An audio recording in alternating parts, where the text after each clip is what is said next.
Start.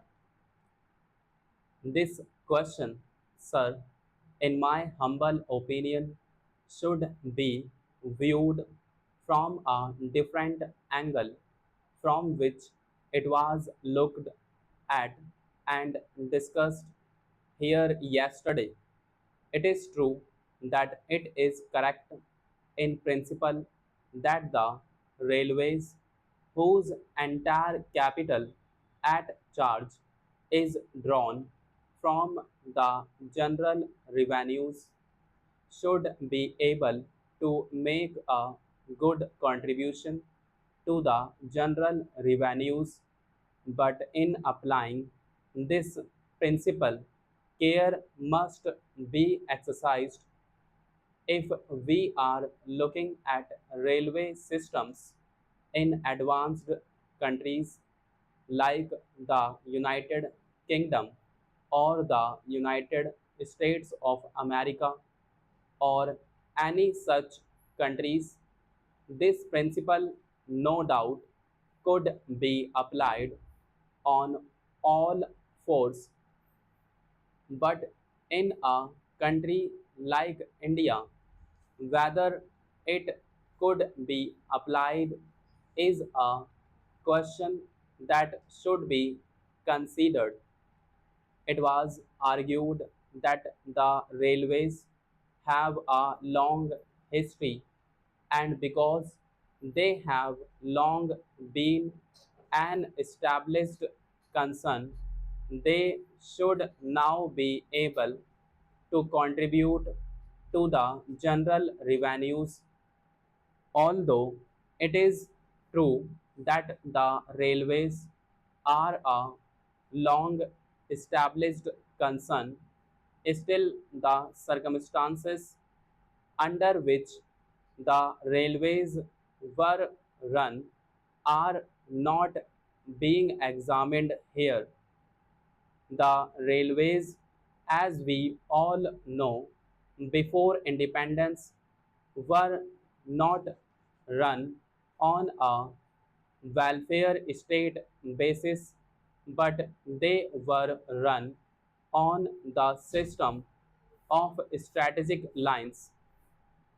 When the railway lines in India were formed, it was not the question developing economic resources, it was not the question of linking up industrial centers, it was not the question of linking up the railway system with pilgrim centers or centers of density that prompted the authorities, the private companies to start the railways in India, but it was the strategic concern of the British government then that prompted these companies to form railways.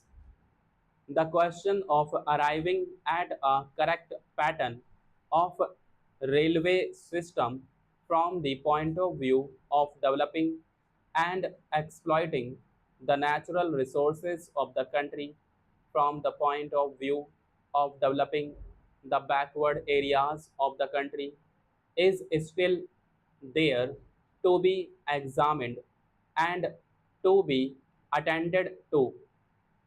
Well, from this point of view, as anybody can see, there is much scope for developing the railways. In fact, there is so much pressure on Honorable the Railway Minister for new lines that one will be at a loss as to where to find the resources from. They have undertaken in the second part of the 5-year plan to construct new lines of 1,500 kilometers in length in order to have a perfect railway pattern to be able to exploit and make use of the natural resources of the country to the fullest extent, although we cannot dismantle the railway lines that we have now, still these lines have to be linked up to fulfill that requisite of exploiting the natural resources. So, my point in bringing out these arguments is to show that the railways have a full development program on their hands and they need funds. They can no longer draw from the general revenues or the country, as the railway finance is separated from the general finance. They have to obtain the resources that are required for development either by loan or otherwise. There is the other need also to be examined in this connection, the need of passenger amenities both inside these houses of parliament as well as outside. It has been agitated that passenger amenities are required to be given in a larger and larger number.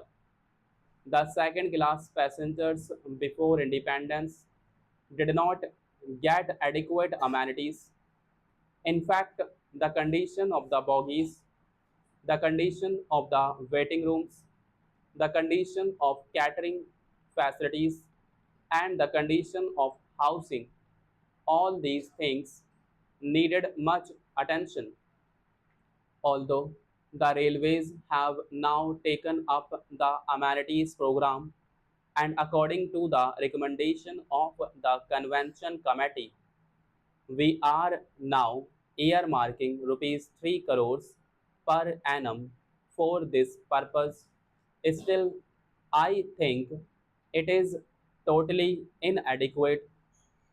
The railway administration has now recognized the fact that greater and greater passenger amenities are to be given, but they are not going on the right lines.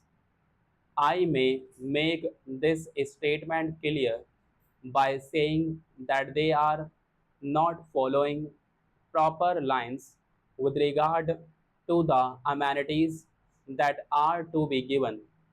I will take just one example and point out how they fall short of the requirements. Well, the question of providing waiting halls for second class passengers has been a much mooted question, and that naturally gets a top priority in the amenities program. Well, the so called waiting halls that are now provided are like this. The halls are there. The exit gate from the platform opens into the hall, and the entry gate into the platform opens into the hall, so much so that in fact the hall is only a passage. When people come and go, how can the second class passengers take rest here? That is a question which I have not been able to understand. Secondly, for the passengers who have to wait for a number of hours in these halls, necessary sanitary facilities should be provided. Now, the sanitary arrangements may be inside the platforms where the waiting passengers cannot go, and if they go and commit nuisance outside, The policeman will be there to hold them up and prosecute them under the police regulations for committing nuisance.